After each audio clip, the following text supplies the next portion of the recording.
Halo, apa kabar semuanya? Ya, kita bertemu kembali di mata kuliah pengauditan lanjutan di minggu keberapa? Minggu keempat, betul ya.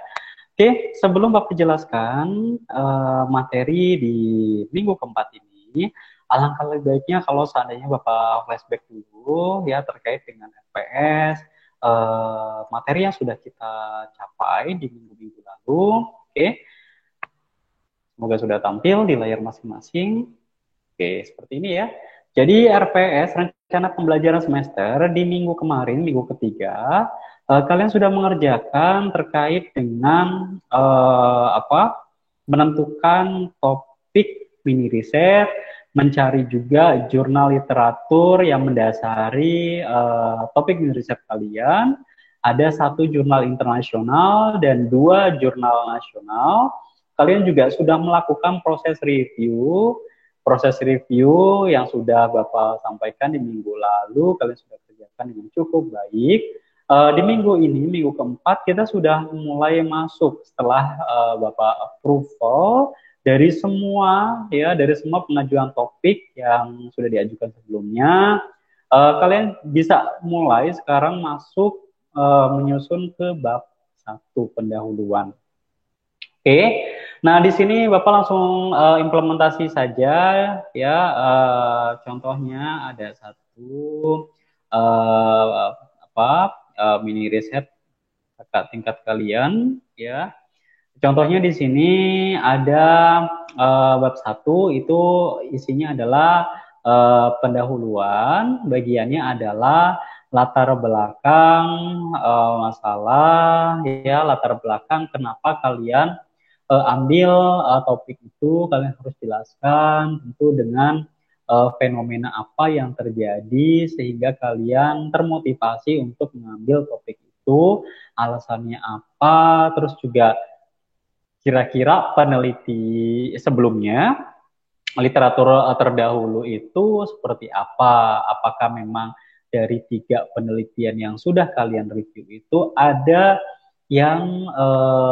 kesenjangan hasil atau gap, yang A ngomongnya diterima, yang B tidak diterima. Nah, itu kalian bisa jadikan ketidakkonsistenan hasil penelitian sebagai dasar menyusun kenapa kalian mengambil topik mini riset yang sudah kalian ajukan sebelumnya.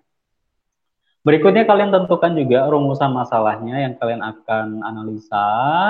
Begitupun tujuan penelitian, biasanya rumusan masalah itu harus sinkron dengan tujuan penelitian. Kalau rumusan masalahnya ada 5, berarti tujuan penelitiannya juga harus ada 5, gitu ya. Yang terakhir adalah manfaat penelitian yang dibagi menjadi 2 poin. Yang pertama manfaat teoritis dan manfaat praktis. Ya. Oke, kita langsung contohkan di bab satu. Nah, di sini kan mahasiswa ini contohnya mengambil judul terkait dengan, bentar ya, terkait dengan ini dia ya, pengaruh leverage dan biaya audit terhadap pemilihan auditor eksternal pada perusahaan keuangan yang terdaftar di Bursa Efek Indonesia tahun 2016 sampai 2018. Oke, nah di sini variabel independennya adalah leverage dan biaya audit, sementara variabel dependen atau variabel Y-nya adalah pemilihan auditor eksternal. Oke, nah di bab satu pendahuluan itu kalian harus ungkapkan ya. Ungkapkan pertama adalah kalian jelaskan. Ingat jangan sampai copy paste dari penelitian-penelitian terdahulu. Kalian harus bisa menggunakan kalimat dan kata-kata kalian sendiri dalam menyusun bab satu pendahuluan ini. Impactnya kalau seandainya kalian copy sana, copy sini, nanti plagiat kalian tinggi dan itu juga tidak diperkenankan ya dalam dunia akademik. Terutama apabila kalian menyusun skripsi ya pasti akan dinilai juga tingkat plagiatnya. Kalau tinggi di atas 25% itu dinyatakan plagiat dan pasti kalian juga bakal mendapatkan sanksi gitu ya. Oke, kalian jelaskan juga ya yang pertama itu tujuannya itu apa ya, kalian meneliti topik mini riset itu.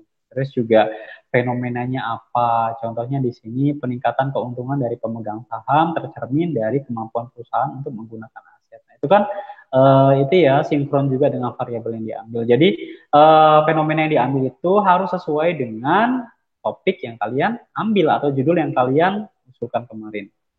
Nah, di sini ada kasusnya nih. Kasus apa nih? Ya, kasus merusak reputasi auditor. Tadi kan memang terkait dengan reputasi KAP kan.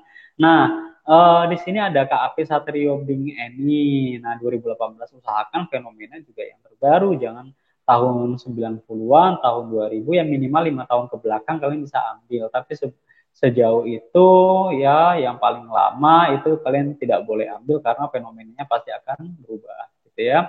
Nah, di sini ada kasus contohnya pada tahun 2018 yang tidak memberikan opini sebenarnya terhadap laporan keuangan PT Sun Prima terhadap pemberian opini wajar tanpa pengecualian. Namun, perusahaan ini tidak menggambarkan kondisi laporan keuangan sebenarnya yang membuat kerugian banyak pihak.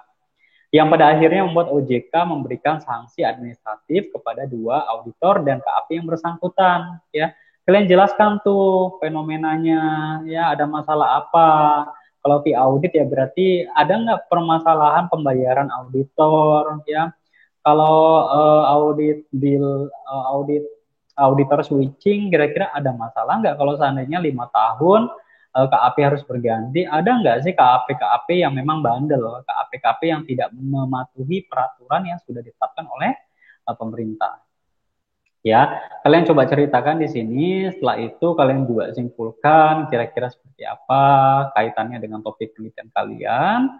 Berikutnya, kalian juga bisa jelaskan sedikit tentang variabel X kalian, kualitas laporan auditor, ya kalian jelaskan juga berdasarkan pendapat-pendapat penelitian sebelumnya dan literatur terdahulu, ya. Terus juga penelitian ini mengenai pembelian auditor eksternal sudah banyak dilakukan. Nah, ini fungsinya jurnal terdahulu kalian tuh nanti munculnya di sini nih, ya. Yang satu itu menyatakan berpengaruh, yang satu lagi tidak berpengaruh. Nah, itu ya. Kalian bisa ungkapkan di sini semakin banyak jurnal terdahulu atau jurnal literatur kalian semakin bagus, ya. Karena kalian bisa ungkapkan di sini lebih detail dan lebih lengkap, gitu ya. Terus penelitian ini merujuk pada penelitian siapa nih, ya. Jurnal utamanya apa harus dijelaskan. Terus bedanya di mana itu juga harus dijelaskan. Bedanya penelitian terdahulu dengan penelitian yang kalian lakukan saat ini itu seperti apa. Terakhirnya kalian jelaskan juga motivasi. Contohnya di sini dijelaskan menambah literatur mengenai pengaruh kedua variabel terhadap pemilihan auditor eksternal dan menambah gambaran mengenai pemilihan auditor eksternal oleh perusahaan. Ya. Ini contohnya pengaruh leverage dan biaya audit terhadap pemilihan auditor eksternal pada perusahaan keuangan yang terdaftar di Bursa Efek Indonesia periode tahun 2016 sampai 2018. Nah, rumusan masalahnya kalian identifikasi karena variabel independennya ada dua, berarti rumusan masalahnya ada dua. Apakah X1 berpengaruh terhadap Y? Apakah X2 berpengaruh terhadap Y? Gitu ya. Tujuannya juga sama ya, untuk mendapatkan bukti bahwa X1 berpengaruh terhadap Y. Begitupun tujuan yang kedua adalah untuk mendapatkan bukti bahwa X2 berpengaruh terhadap Y. Manfaat penelitiannya teoritis itu menambah ilmu, perbendaharaan, keilmuan, manfaat praktis itu untuk perusahaan dan auditor eksternal. Itu aja sih ya. Untuk bab 1 pendahuluan yang terpenting kalian sudah selesaikan review jurnalnya. Kalau seandainya kalian merasa Pak, jurnal saya terlalu sedikit, boleh kalian masih ada waktu untuk mencari jurnal-jurnal yang lain gitu ya.